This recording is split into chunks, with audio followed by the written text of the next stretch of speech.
आज हम राजस्थान का भूगोल में मृदा संसाधन के बारे में जो पिछले वीडियो में अध्ययन कर रहे थे, उसी में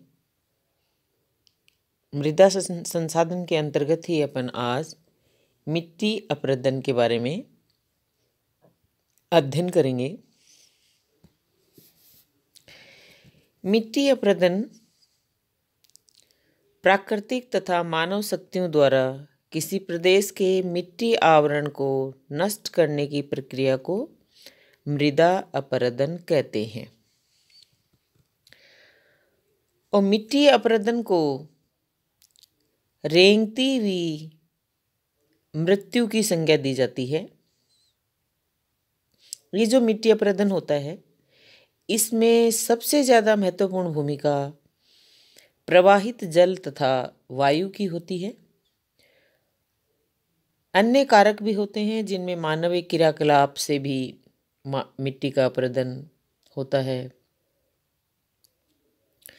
जैसे प्राकृतिक जो वनस्पति है, वो अत्यधिक पशुओं की चराई या खेती में जो परिवर्तन आए हैं खेती करने के, उससे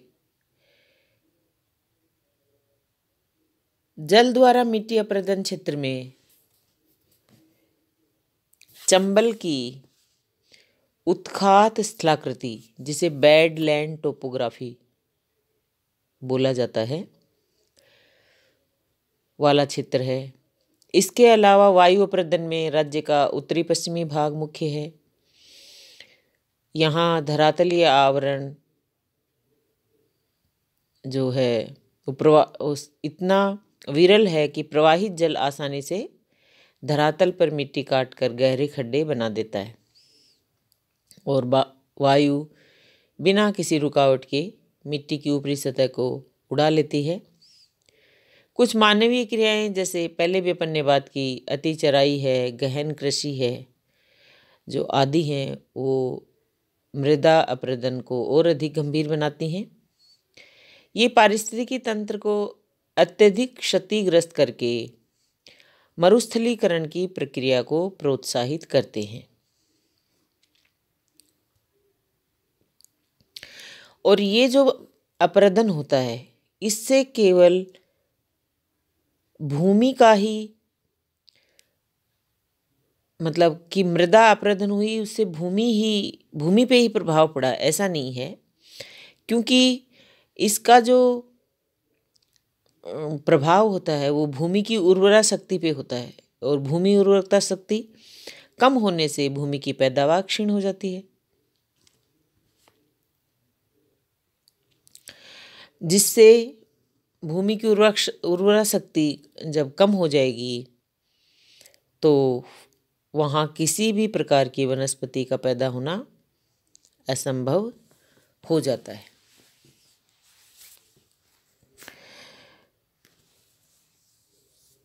और ये जो मिट्टी अपरदन की समस्या है, इसको इस प्रकार के जो कारक हैं जो हमारे लिए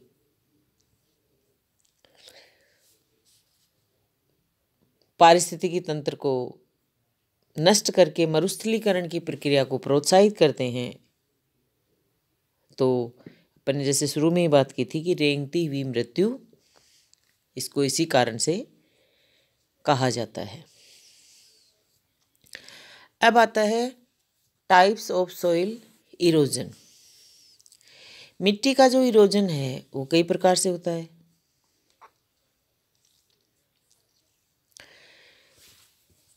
जैसे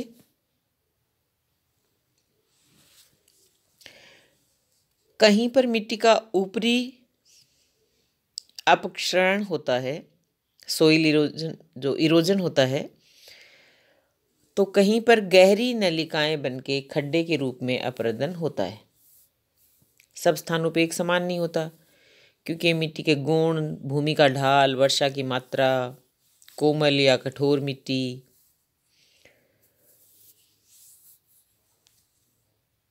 आदि जो कारक हैं वो उसको प्रभावित करते हैं। कठोर मिट्टी की अपेक्षा कोमल छोटे कण वाली मिट्टी अधिक ढाल और मूसलाधार वर्षा में बहुत जल्दी अपरदित होकर बह जाती है। और जब वर्षा के समय निर्जन पहाड़ियों की मिट्टी वर्षा जल के साथ बह जाती है, जिससे भूमि की ऊपरी परत के उर्वरा तत्व हटकर चले जाते हैं, इसे भूमि का आवरण अपरदन या सीट इरोजन कहते हैं। इस प्रकार का कटाव ढालू खेत, खाली पड़ी भूमि में अत्यधिक कटाई, वनों के नाश और बदलती खेती के फलस्वरूप होता है।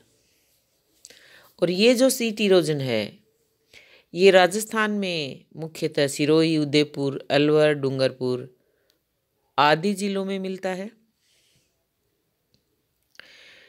दूसरा है, जब जल बहता है वह इसकी धाराएं मिट्टी को ऊपरी आवरण के बजाय कुछ गहराई में काटकर नालियां या गहरे खड्डे बना देती हैं, तो इसे हम गली इरोजन, नाली नुमा अपरदन कहते हैं। उसमें क्या था, सीट इरोजन में ऊपरी परत जो है उसका हटना हुआ, एक तरह से आप कह सकते हो, बह जाती है वो जल के साथ और उर्वरा तत्व कम हो जाते हैं। इसमें गहराई में आवरण के बजाय, मिट्टी को ऊपरी आवरण के बजाय गहराई में काट कर नालियाँ या गहरे खड्डे बना देती है, इसलिए इसको गली इरोजन कहते हैं, नालेनुमा अपरदन। इस प्रकार का अपरदन राज्य में कोटा, सवाई माधोपुर, धौलपुर जिले में दिखाई देता है। करौली जिला में भी ये जो इरोजन है वो पाया जाता है। और ये जो अपरदन होता है ये ज़्यादा आप कह सकते हो हानिकारक होता है। जब मिट्टी का अपरदन 2 मीटर से 200 मीटर तक की गहरी नालिकाओं द्वारा होता है एवं संपूर्ण क्षेत्र कटफट जाता है, तो ऐसे मृदा अपरदन को बीहड़ या उत्खनन स्थलाकृति या उत्खात स्थलाकृति या बैडलैंड टोपोग्राफी कहते हैं।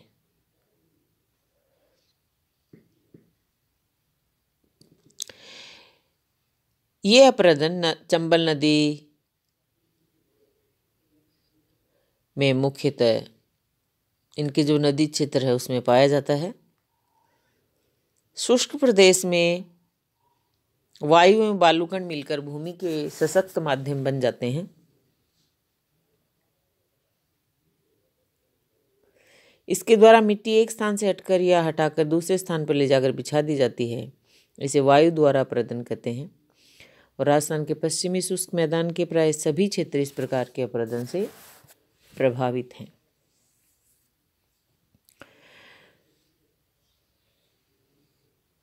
जोधपुर में स्थित काजरी के विशेषज्ञों का मानना है कि थार मरुभूमि से वायु के साथ साथ बालू का अवश्य विस्तार होता जा रहा है।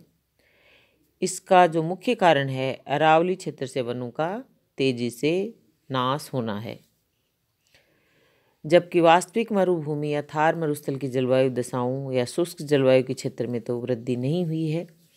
वायु द्वारा सोइल इरोजन सामान्यतः राज्य में बाड़मेर, जोधपुर, बीकानेर, सीकर, चूरू, जयपुर, जैसलमेर, अजमेर जिलों में है।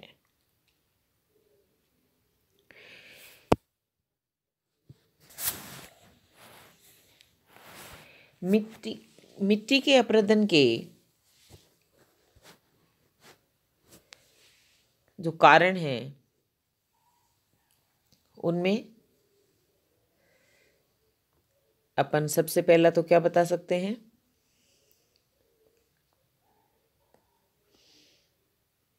वनों को जो लगातार कटाई हो रही है, ये जो वनों की कटाई होती है, इस क्रिया से भूमि के रक्षात्मक तत्व तेजी से घटने वाले वर्षा जल के साथ घुलकर चले जाते हैं दूसरा है अर्ध शुष्क व चारागाह क्षेत्रों में रहने वाले निवासी असंख्य मात्रा में जो पशुपालन करते हैं, तो जो अनियंत्रित चराई है उससे भी ढीले भाग जल अथवा मिट्टी के वेग के साथ बहकर भूमि को अनुपजाऊ बना देते हैं। फिर है अनेक क्षेत्रों के पहाड़ी डालों पर, जैसे डूंगरपुर, बांसवाड़ा, उदयपुर आदि, आदिवासियों द्वारा झूमिंग प्रणाली के अंतर्गत वनों को काटकर कृषि योग्य बनाया जाता था। इससे भी नग्न भूमि का तेजी से इरोजन होने लगता है और अब इस प्रथा को नियम एवं परंपराओं में सुधार कर समाप्त किया जा रहा है। फिर है कृषि के अवैज्ञानिक ढंग अपनाकर स्वयं मिट्टी का जो इरोजन है उसको बढ़ाता है। समोच्च रेखा, ढलुए क्षेत्र में समोच्च रेखाओं से समांतर जुताई न करने से, रोटेशन ऑफ क्रॉप्स अपनाने से,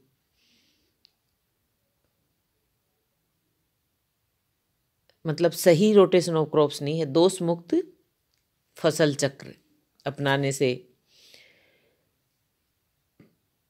या आवरण फसलें गलत तरीके से बोने से मिट्टी का इरोजन बढ़ता है। फिर है राजस्थान में वर्षा ऋतु से पूर्व बसंत काल में आने वाली तेज आंधियों के द्वारा मिट्टी की ऊपरी सतह का काफ़ी बड़ी मात्रा में अपरदन होता है और इससे मिट्टी के ऊपरी उर्वरक तत्व उड़ जाते हैं। इसको रोकने के लिए वृक्षारोपण करना चाहिए। राजस्थान में मिट्टी अपरदन के जो क्षेत्र हैं, मिट्टी के अपरदन से कृषि की पैदावार व क्षेत्र दोनों पर प्रभाव पड़ता है। राजस्थान में प्रमुखतः दो प्रकार के अपरदन का स्थान है। पहला तो जल अपरदन। जल द्वारा अपरदन सर्वाधिक राज्य के दक्षिण पूर्व में अवस्थित हाड़ौती पठार में बहने वाली चंबल और उसकी सहायक नदियों द्वारा है। चंबल नदी मिट्टी अपरदन को सबसे ज़्यादा प्रोत्साहित करने वाली है और अपने क्षेत्र में काफ़ी संख्या में बीहड़, खड्ड व अवनलिका अपरदन का फैलाव है, जिसके कारण नदियों के किनारे उपजाऊ भूमियों का कटाव हो गया, चारागाह नष्ट हो गई, मिट्टी की उर्वरक शक्ति क्षीण हो गई। फिर है दूसरे स्थान पर घग्गर नदी है, जिसके द्वारा जल अपरदन होता है। गंगानगर हनुमानगढ़ के सैकड़ों गांव जलमग्न हो जाते हैं व मिट्टी अपरदन होता है। राजस्थान में बाढ़ मुख्यतः घग्गर, चंबल, बनास व बाणगंगा नदी में आती है। फिर है दूसरा अपरदन वायु अपरदन है और ये मुख्यतः राज्य के पश्चिमी जिलों में सर्वाधिक फैला हुआ है, क्योंकि यहाँ पे वर्षा की कमी, वनस्पति आवरणहीन क्षेत्र, अनियंत्रित चारागाह और तेज जो वायु है बिना रुकावट के, ये सभी कारक हैं। क्योंकि वनस्पति की कमी है जो कि इस क्षेत्र में वायु अपरदन को प्रोत्साहन देते हैं और इससे मरुस्थलीय प्रसार को भी बढ़ावा मिलता है।